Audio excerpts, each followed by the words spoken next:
Hi friends, welcome back to my channel. ఈరోజు మీకు ఈ సీరియల్లో ఏం జరిగిందో తెలుసుకోవాలి అనుకుంటున్నారా? అయితే వెంటనే మనం సీరియల్లోకి వెళ్ళిపోదాం. ఇక విక్కీ, పద్మావతి ఇద్దరు కూడా ఫంక్షన్కి రెడీ అవుతూ ఉంటారు. అనుకోకుండా విక్కీ పద్మావతి వెనకమాలే వచ్చి నుంచునేసరికి ఒక్కసారిగా పద్మావతి తన తలతో ఇలా జుట్టుని వెనకేసుకుంటుంది. అలా వెనకేసుకోవడంతో విక్కీ మొహానికి జుట్టు తగిలి కాసేపు విక్కీ మైకంలో వెళ్ళినట్టుగా మనకి చూపిస్తారు. ఇక పద్మావతి అయితే విక్కీని అలానే చూస్తూ, సారు ఏంటి అట్టా చూస్తుండారు అని అడగడంతో, ఏంటి మేడం గారు ఎక్కడికో రెడీ అవుతున్నట్టున్నారు అని చెప్పి ఇక విక్కీ పద్మావతిని అడుగుతాడు. పద్మావతి నవ్వుతూ, అదేంటి సారు అప్పుడే మర్చిపోయి ఉండారా? ఈరోజు బాస్ బర్త్డే, మనం ఆ బర్త్డేకి వెళ్ళాలని మీకు తెలుసు కదా అని అడగడంతో, అవును వెళ్ళాలి, ఇదిగో నేను కూడా చిటికలో రెడీ అయిపోతాను అని చెప్పి ఇక విక్కీ అంటుంటే, పద్మావతి సారు మీకు స్మాల్ గిఫ్ట్ అని ఇక ఒక బాక్స్ని ఓపెన్ చేసి విక్కీకి ఇస్తుంది. విక్కీ ఆ బట్టలు చూసి, ఈ బట్టలు చాలా ఖరీదులా ఉన్నాయి, ఎందుకు ఇంత ఎక్కువ రేటు బట్టలు తీసుకున్నావు అని అడగడంతో, సారు మీరు ఎప్పుడు ఎక్కడ కూడా కింగులాగా ఉండాలి, ఈ బట్టలు వేసుకుని మీరు ఆ పార్టీలో అందరికంటే కింగులాగా కనిపించాలి, నా భర్త ఎప్పుడు ఆ స్థానంలోనే ఉండాలి అని చెప్పి ఇక పద్మావతి అయితే విక్కీ గురించి గొప్పగా చెప్తుంది. విక్కీ కాసేపు సంతోషపడుతూ, పద్మావతి నేను కూడా నీకు ఒక స్మాల్ గిఫ్ట్ అని చెప్పి ఇక తను తీసుకువచ్చిన చీరని పద్మావతి చేతిలో పెడతాడు. ఒక్కసారిగా పద్మావతి ఆ చీరని చూసి చాలా ఎమోషనల్ అవుతుంది, అలాగే ఆనందపడుతుంది. సారు ఈ చీర నా కోసమే కొన్నారా అని అడగడంతో, అవును పద్మావతి మీకోసమే కొన్నాను, ఇదిగో తీసుకో అని చెప్పి పద్మావతి చేతిలో పెడతాడు. ఇక పద్మావతి అయితే చాలా సంతోషిస్తుంది. మీరు మొదటిసారి కొన్న చీర, దీన్ని కట్టుకోకుండా అస్సలు ఉండలేను, ఇప్పుడే ఈ ఫంక్షన్లోనే కట్టుకుంటాను అని చెప్పి ఇక పద్మావతి తన మనసులో మాటని చెప్తుంది. ఇంతలో ఇక్కడ చూస్తే అను కిచెన్లో వంట చేసుకుంటూ ఉంటుంది. అలాగే దివ్య ఇక ఇంట్లో ఎవరున్నారా అని అటు ఇటు దిక్కులు చూస్తూ పాప ఊయల దగ్గరికి వస్తుంది. పాప గాఢంగా నిద్రపోతుంది. ఇప్పుడు ఈ లిక్విడ్ని ఇది తాగే పాలల్లో ఎలా కలపాలి? అక్కడ చూస్తే కిచెన్లో అను ఉంది, ఇప్పుడు ఏం చేయను అని చెప్పి ఇక దివ్య ఆలోచిస్తూ అలానే పాప వైపు చూస్తుంది. ఇక పద్మావతి అయితే అందంగా చీర కట్టుకొని బయటికైతే వస్తుంది. పద్మావతిని చూసిన విక్కీ కాసేపు అలాగే బొమ్మలాగా నించుండిపోతాడు. ఇక పద్మావతి అయితే సారు అని గట్టిగా పిలుస్తుంది. ఇక విక్కీ ఒక్కసారిగా ఉలిక్కిపడి పద్మావతి వైపు చూస్తాడు. పద్మావతి నిజంగా ఈ చీరలో చాలా బాగున్నావు అని చెప్పి మొదటిసారిగా విక్రమాదిత్య తన మనసులో మాటని పద్మావతి గురించి చెప్తుంటాడు. పద్మావతి కూడా షాక్ అవుతూ, సారు నిజంగా మీరేనా చెప్తుంది? అసలు ఇదంతా కళ నిజమా అని చెప్పి ఇక పద్మావతి అయితే విక్కీ వైపు చూస్తుంది. చూడు, నువ్విలా ఆలోచిస్తుంటే అక్కడ పార్టీకి లేట్ అయిపోతుంది, తరువాత మన బాస్ నిప్పులు తొక్కిన కోతిలాగా ఎగురుతాడు అని చెప్పి ఇక విక్కీ అయితే పద్మావతితో చెప్తాడు. అయిపోయింది సారు, మీరే ఇంకా లేట్ అయి ఉండారు, ఆగండి నేను వేస్తాను అని చెప్పి తనే దగ్గరుండి మరి షర్ట్ వేసి షర్ట్కి బటన్స్ పెడుతూ ఉంటుంది. ఇక దివ్య వీళ్ళిద్దరిని చూసి వీళ్ళిద్దరి ఓవర్ యాక్షన్ తట్టుకోలేకపోతున్నాను అని చెప్పి ఇక దివ్య తన మనసులో అనుకుంటూ మొహం చాటేసుకుంటుంది. అలాగే కుచిల అయితే నారాయణ దగ్గరికి వెళ్ళి, నారు ఈ మధ్యన అస్సలు నువ్వు నాతో సరిగా మాట్లాడటం లేదు, చీటికి మాటికి విసుక్కుంటూనే ఉంటున్నావు అని అంటుంటే, ఏయ్ నీకేమన్నా పిచ్చి పట్టిందా? ఆ పూజలు చేసి నీ బ్రెయిన్లో చిప్ ఏమన్నా పోయిందా? అసలు ఏం మాట్లాడుతున్నావు? వయసుకు తగ్గ మాటలు మాట్లాడు, మనమేమి కొత్తగా పెళ్ళైన జంటం కాదు, ఈరోజు నీతో ప్రేమగా మాట్లాడడానికి అని చెప్పి ఇక నారాయణ అయితే కుచిల మీద విసుక్కుంటాడు. కుచిల, నారు ఏంటి నారు అలా అంటావు? నేనేమన్నా నిన్ను ఆస్తులు అడిగానా, అంతస్తులు అడిగానా అని అంటుంటే, అవన్నీ ఉండేవి కదా, ఇప్పుడైతే లేవు. కానీ ఇప్పుడు ఏమంటావు? నీతో నేను ప్రేమగా మాట్లాడాలి అంతే కదా. కుచిల కూర్చో, అన్నం తిన్నావా? మరి ఏం తిన్నావు అని చెప్పి ఇక నారాయణ అయితే కుచలని వెటకారంగా మాట్లాడడం మొదలు పెడతాడు. కుచల, నారు వద్దులే, నువ్వు మామూలుగా మాట్లాడితేనే బాగుంది, ఇలా ప్రేమగా మాట్లాడుతుంటే ఎందుకో నాకు వెటకారంగా అనిపిస్తుంది అని చెప్పి కుచల అయితే నారాయణ వైపు చూస్తూ ఇక దీనంగా మొహం పెడుతుంది. నారాయణ, అందుకే నీతో నేను ఎప్పుడు కూడా ప్రేమగా మాట్లాడను, అర్థమవుతుందా? అయినా తిని పడుకోకుండా ఏంటి వేషాలు అని చెప్పి ఇక నారాయణ అయితే అక్కడి నుంచి బయటికి వచ్చేస్తాడు. ఇంతలో పద్మావతి విక్కీ అందంగా రెడీ అయ్యి చెరుకు ఫ్లవర్ వాస్ తీసుకుని బయటికైతే వస్తారు. వాళ్ళని చూసిన కుచిల, ఏంటి ఎక్కడికో బయలుదేరినట్టున్నారు అని అనడంతో, అదా పిన్ని, మేము బర్త్డే పార్టీకి వెళ్తున్నాం, వచ్చేసరికి లేట్ అవ్వచ్చు అని చెప్పడంతో, ఏంటి బర్త్డే పార్టీనా? నాకు కూడా చెప్పచ్చు కదా విక్కీ, నేను పార్టీలకు వెళ్ళి చాలా రోజులయ్యింది, ఇప్పుడే రెడీ అయి వచ్చేస్తాను అని అంటుంటే ఇక నారాయణ, ఏయ్ వాళ్ళు వెళ్ళేది వాళ్ళ ఆఫీస్ బర్త్డే పార్టీకి, నువ్వు వెళ్ళటానికి కాదు, నోరు మూసుకొని లోపలికి వెళ్ళు అని చెప్పి ఇక కుచిలని విసుక్కొని నారాయణ, సరే విక్కీ, జాగ్రత్తగా వెళ్ళి జాగ్రత్తగా రండి అని చెప్పి ఇద్దరిని పంపిస్తాడు. అదే టైంలో ఇక ఆర్య ఎదురొస్తాడు. ఆర్య వీళ్ళిద్దరిని చూసి, ఏంటి లవ్ బర్డ్స్ ఎక్కడికో వెళ్తున్నట్టున్నారు అని అడగడంతో, రేయ్ మేమిద్దరం ఎక్కడికి వెళ్ళట్లేదు, బర్త్డే పార్టీకి వెళ్తున్నాం అని అంటుంటే, ఏంట్రా పార్టీలు ఎవరేంటి అని చెప్పి ఇక ఆర్య అయితే విక్కీని కాస్త సరదాగా ఆట పట్టిస్తుంటాడు. విక్కీ, నువ్వు అనుకున్నంత సీన్ ఏమీ లేదులే కానీ సరే జాగ్రత్త, పాప అను జాగ్రత్త అని చెప్పి ఇక విక్కీ బయలుదేరుతాడు.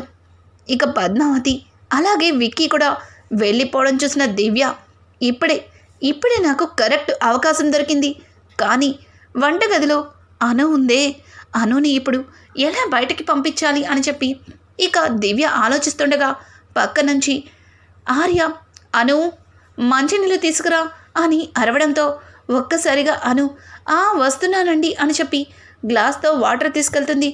అమ్మయ్యా, నాకు మంచి అవకాశం దొరికింది, ఇప్పుడే ఈ పాప తాగే పాలల్లో బావ ఇచ్చిన ఈ లిక్విడ్ని కలిపేస్తాను అని చెప్పి ఆ సీసాతో ఆ మందు తీసుకెళ్ళి వంటగదిలో పాలు ఎక్కడ ఉన్నాయని చూస్తూ ఉంటుంది. ఇక ఇంతలో కుచిల, దివ్య ఏం చేస్తున్నావు, కాస్త కాఫీ తీసుకురామ్మా అని అనడంతో, ఇదొకత్తి, ఎప్పుడు ఏం చేసినా సరే అడ్డం పడుతూ ఉంటుంది అని చెప్పి ఇక దివ్య అయితే చిరాగ్గా కాఫీ కలిపి కుచిలకి ఇస్తుంది. మళ్ళీ వచ్చేసరికి అక్కడ అను కనిపిస్తుంది. అనుని చూసిన దివ్య, ఏంటి అను వచ్చేసిందా, ఇప్పుడు బావ ఇచ్చిన మందు అక్కడే పెట్టాను, అను చూస్తుందేమో అని చెప్పి ఇక దివ్య కంగారుగా లోపలికైతే వెళ్తుంది. వదిన, నీకెందుకు శ్రమ, నువ్వు వెళ్ళి పాపని చూసుకో, ఇవన్నీ నేను చేస్తాను కదా అని చెప్పి దివ్య అయితే ఇక అను మీద లేని ప్రేమని చూపించేస్తుంది. అను, ఏంటి దివ్య కొత్తగా ఈరోజు నాకు సహాయం చేస్తా అంటున్నావు, నీకెందుకమ్మా ఇవన్నీ, వెళ్ళి చదువుకో అని చెప్పి ఇక అను దివ్యని అక్కడి నుంచి వెళ్ళమంటుంది. ఇక ఇంతలో దివ్య చిన్నగా అక్కడ తను పెట్టిన ఆ మందుని సైలెంట్గా చేతిలోకి తీసుకుంటుంది. ఇక దివ్య బయటికి వచ్చి ఇప్పుడు అనుని కిచెన్లో నుంచి ఎలా బయటికి రప్పించాలి అని ఆలోచిస్తూ ఇక పాప వైపు చూస్తుంది. ఇక లాభం లేదని చిన్నగా వెళ్ళి పాపని గిల్లుతుంది. ఉన్నట్టుండి పాప గట్టిగా ఏడుస్తుంది. ఇక వెంటనే అను పరిగెత్తుకుంటూ పాప దగ్గరికి వస్తుంది. అయినా తల్లి, ఏంటమ్మా, ఏమైంది, ఎందుకు ఏడుస్తున్నావు, ఆగు, అమ్మని వచ్చేసానుగా అని చెప్పి ఇక అను అయితే పాపని తీసుకుని చాలాసేపు ఊరడిస్తూ ఉంటుంది. కానీ పాప మాత్రం అస్సలు ఏడుపాపదు. ఇక దివ్య అయితే, వదినా, పాపని ఎంత ఆడించినా ఏడుపాపట్లేదు అంటే తనకి ఆకలేస్తుందనుకుంటా, ఆగు, ఇప్పుడే తనకి కావలసిన పాలని తీసుకొస్తాను అని చెప్పి ఇక దివ్య లోపలికి వెళ్తూ ఉంటే ఇంతలో అను, దివ్య పర్వాలేదులే, కాసేపు పాపనెత్తుకో, నేనే వెళ్ళి పాలు కలిపి తీసుకొస్తాను అని చెప్పి దివ్య చేతిలో పాపని పెట్టి ఇక పాలు కలిపి బాటిల్లో పోసి తీసుకొస్తుంది. దివ్య, వదిన పర్వాలేదు, నాకివ్వండి, పాపకి నేను పాలిస్తాను అని చెప్పి ఇక దివ్య అంటుంటే దివ్య మాటలకి అను, వద్దులే దివ్య, ఏమైంది, నేనే తాగిస్తా పాపకి పాలు అని చెప్పి ఇక అను పాపని తన చేతిలోకి తీసుకోబోతుంటే ఇంతలో ఆర్య అను అను అని చెప్పి గట్టిగా పిలుస్తాడు. మీ అన్నయ్య ఒకరు ఏ పనైనా సరే ఒక్కసారి చెప్పరు, ప్రతిసారి పిలుస్తూనే ఉంటారు. సరే జాగ్రత్త అని చెప్పి ఇక అను పాల సీసాని పాపని దివ్య చేతిలో పెట్టి అక్కడి నుంచి వెళ్ళిపోతుంది. ఇక దివ్య దొరికిన అవకాశాన్ని అస్సలు వదులుకోకూడదని చెప్పి తాను తీసుకొచ్చిన లిక్విడ్ని ఆ పాలల్లో కలిపేస్తుంది. ఇక పాలని షేక్ చేసి పాపకి పట్టాలని చూస్తుంది. ఇంతలో వెనక నుంచి ఆర్య దివ్య అని గట్టిగా అరుస్తాడు. ఒక్కసారిగా దివ్య చేతిలో ఉన్న పాల సీసాని కిందకి వదిలేస్తుంది. ఉలిక్కి పడి ఇక ఆర్య వైపు చూస్తుంది. ఆర్య అన్నయ్య అని అనడంతో ఏం చేస్తున్నావు దివ్య అని గట్టిగా అడుగుతాడు. దివ్య అదేంటన్నయ్య అలా అడుగుతున్నావు?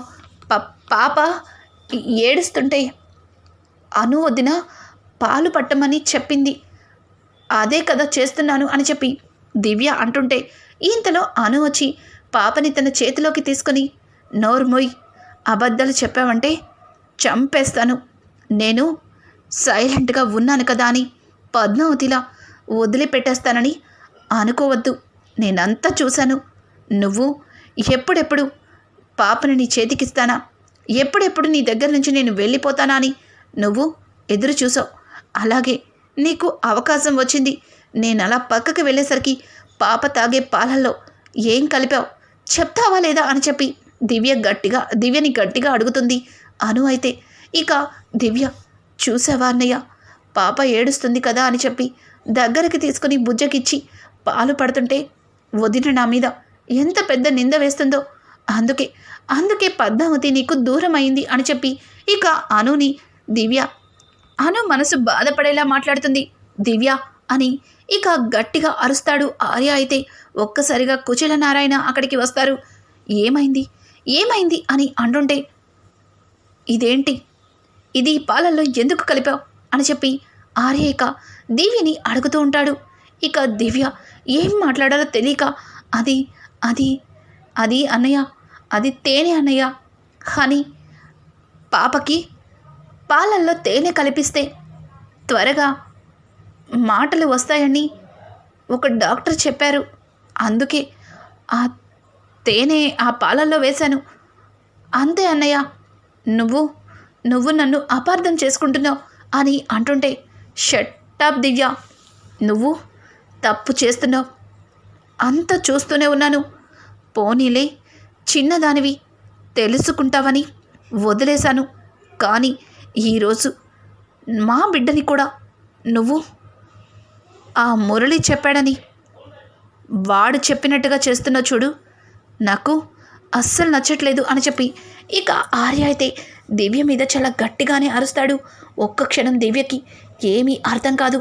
కుశల దగ్గరికి వెళ్ళి పిన్ని చూడండి పిన్ని, ఆర్య అన్నయ్య నా మీద ఎలా అరుస్తున్నాడో, నేను ఏ తప్పు చేయలేదు, కానీ ఈ అను వదిన నా మీద లేనిపోనివన్నీ అన్నయ్యకి చెప్పి నన్ను తిట్టిస్తుంది అని చెప్పి ఇక దివ్య అయితే కథ మొత్తం తనకి అనుకూలంగా అల్లుకుంటుంది.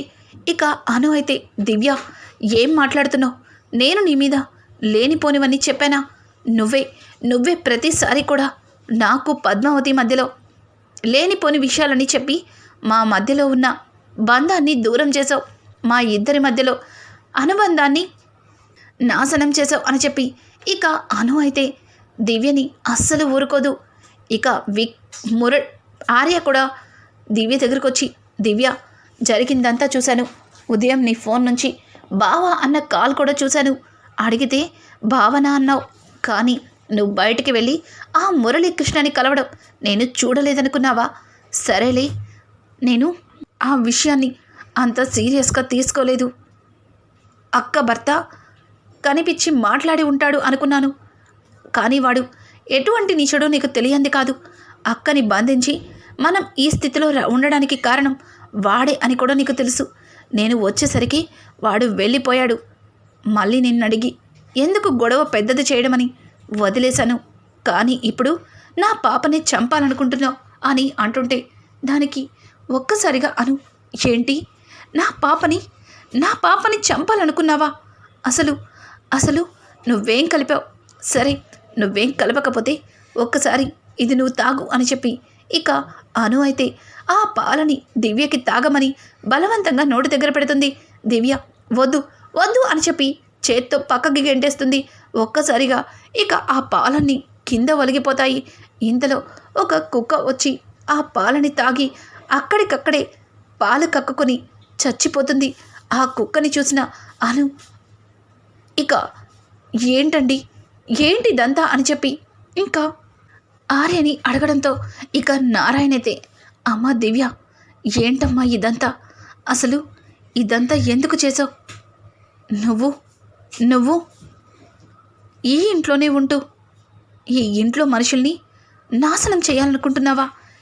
ఎందుకమ్మా ఇదంతా అని అడగడంతో ఇక దివ్య ఏమీ మాట్లాడలేక భయపడుతూ లేదు నేనేం చేయలేదు అని చెప్పి అక్కడి నుంచి తప్పించుకొని పారిపోవడానికి ప్రయత్నిస్తుంది. ఇంతలో ఆర్య దివ్యని పట్టుకుంటాడు. దివ్య ఇదంతా చూస్తుంటే నువ్వు కావాలనే చేశావని నాకు అర్థమవుతుంది. చెప్పు, ఇదంతా ఆ మురళీకృష్ణ చేయమని చెప్తేనే చేశావని నాకు అర్థమైంది. చెప్పు, ఎందుకు చేసావు? ఏం ఆశించి చేసావు? అక్క ఎక్కడుందో కూడా నీకు తెలిసే ఉంటుంది. చెప్పు దివ్య చెప్పు అని చెప్పి గట్టిగా అడుగుతాడు. ఇక దివ్య ఏమీ మాట్లాడకుండా నాకేం తెలీదు అని చెప్పి ఇక తన గదిలోకి వెళ్ళిపోయి తలుపు వేసుకుంటుంది. ఇక దివ్య చేసిన పనికి అను ఆర్య దగ్గరికి వచ్చి తన భుజం మీద తలపెట్టి బాధపడుతూ ఉంటుంది. ఇక నారాయణ అయితే రేయ్ ఆర్య నువ్వేం బాధపడకు, దివ్య ఎందుకు ఇలా చేసిందో దివ్యని నిదానంగా అడిగి తెలుసుకుందాం. అంతవరకు దివ్యని ఏమీ అనకు, అసలే తండ్రిలేని బిడ్డ అని చెప్పి ఇక నారాయణ అయితే ఆర్యకి నచ్చచెప్పి అక్కడి నుంచి పంపించేస్తాడు. ఇక ఇక్కడ చూస్తే విక్కీ పద్మావతి ఇద్దరు కూడా ఫంక్షన్కి ఎంటర్ అవుతారు. ఇక పద్మావతిని చూసిన యశోధర్ ఒక్కసారిగా బొమ్మలాగా నించుండిపోతాడు. అలాగే ఇంకా సుగుణ కూడా పద్మావతిని చూసి పద్మావతి వచ్చేసావా? నీకోసమే ఎదురు చూస్తున్నాను. ఈరోజు ఎలా అయినా సరే నువ్వు నేను కలిసి ఇదిగో. ఇక పద్మావతిని దగ్గరికి తీసుకొని సుగుణ లోపలికి వెళ్ళిపోతుంది. ఇక అలాగే విక్కీ అయితే అలానే యశోధర్ వైపు చూస్తూ ఏంటి బాస్ అట్లా చూస్తున్నారు? మిమ్మల్ని మీరు ప్రేమించే అమ్మాయి, మీకు కావాల్సిన అమ్మాయి కూడా వచ్చిందా అని అడగడంతో ఇక యశోధర్ వచ్చింది అని చెప్పి ఇక విక్కీకి చెబుతుంటాడు. విక్కీ అయితే సార్ నాకు కూడా చెప్పకూడదా? చెప్పండి సార్, ఎక్కడ ఉంది తను? ఇప్పుడే వెళ్ళి తనకి మీ ప్రేమ గురించి చెప్తాను అని చెప్పి ఇక విక్కీ అయితే యశోధర్తో అంటుంటే చూడు విక్కీ, నా ప్రేమ గురించి నేనే చెప్పి తనని ఒప్పించాలి. ఈరోజు అందరి మధ్యలో నా ప్రేమ గురించి తనకి చెప్తాను అని చెప్పి ఇక యశోధర్ విక్కీతో మాట్లాడుతుంటాడు. ఇలా ఫంక్షన్లో ఎవరి హడావుల్లో వాళ్ళు ఉండగా సడన్గా అనుకోకుండా అక్కడికి మురళీకృష్ణ ఆ అరవిందని తీసుకొని ఫంక్షన్కి అయితే వస్తాడు. ఒక్కసారిగా మురళీకృష్ణ ఫంక్షన్లో ఎంటర్ అవ్వడంతో పద్మావతి విక్కీ ఇద్దరూ షాక్ అయిపోతారు. ఇక పద్మావతి విక్కీ ఒకరి మొహాలు ఒకరు చూసుకుంటారు. అలాగే అరవింద కూడా రావడంతో ఒక్కసారిగా విక్కీ అక్క అని చెప్పి చాలా ఎమోషనల్గా ఇక అక్కడికి వెళ్ళబోతుంటే పద్మావతి చెయ్యి పట్టుకుని సారు ఆగండి, ఎక్కడికి వెళ్తుండారు? మీరక్కడికి వెళ్తే మొత్తం నిజం తెలిసిపోతుంది. మనం వదిన్ని కనిపెట్టాం. ఇక వదిన్ని ఇక్కడి నుంచి ఎలా తీసుకెళ్లాలో దాని గురించి ఆలోచించండి. ఇప్పుడు మీరెళ్ళి వదినతో మాట్లాడితే ఆ నీచుడు వదిన్ని ఇక్కడి నుంచి తప్పించే ప్రయత్నం చేస్తాడు అని చెప్పి ఇక పద్మావతి అయితే విక్కీకి చెప్పడంతో విక్కీ అవును అక్క కనిపించింది, అక్కని ఇక్కడి నుంచి ఎలా తీసుకెళ్లాలో దాని గురించి ఆలోచిస్తానని చెప్పి ఇక విక్కీ పద్మావతితో అంటూ ఇక అలానే అరవింద వైపు చూస్తూ తన కళ్ళల్లో నీళ్లు తెచ్చుకొని ఎమోషనల్ అవుతూ ఉంటాడు. ఇక విక్కీ పద్మావతి అనుకున్నట్టు అక్కడి నుంచి అరవిందని తీసుకెళ్తారా? అయినా యశోధర్కి మురళీకృష్ణకి ఉన్న సంబంధం ఏమిటి? ఇక యశోధర్ ప్రేమిస్తుంది పద్మావతినే అన్న నిజం బయట పెడతాడా? ఇక్కడ దివ్య అసలు తను ఎందుకు ఇంత పెద్ద తప్పు చేసిందో అన్న నిజాన్ని తెలుసుకోగలుగుతారా? రానున్న ఎపిసోడ్స్ అయితే మరింత ఇంట్రెస్టింగ్గా మారిపోతున్నాయి. ఈ వీడియో మీకు నచ్చినట్టయితే లైక్ చేసి సబ్స్క్రైబ్ చేసుకోవడం మాత్రం మర్చిపోకండి. Thanks for watching. Hi friends, welcome back to my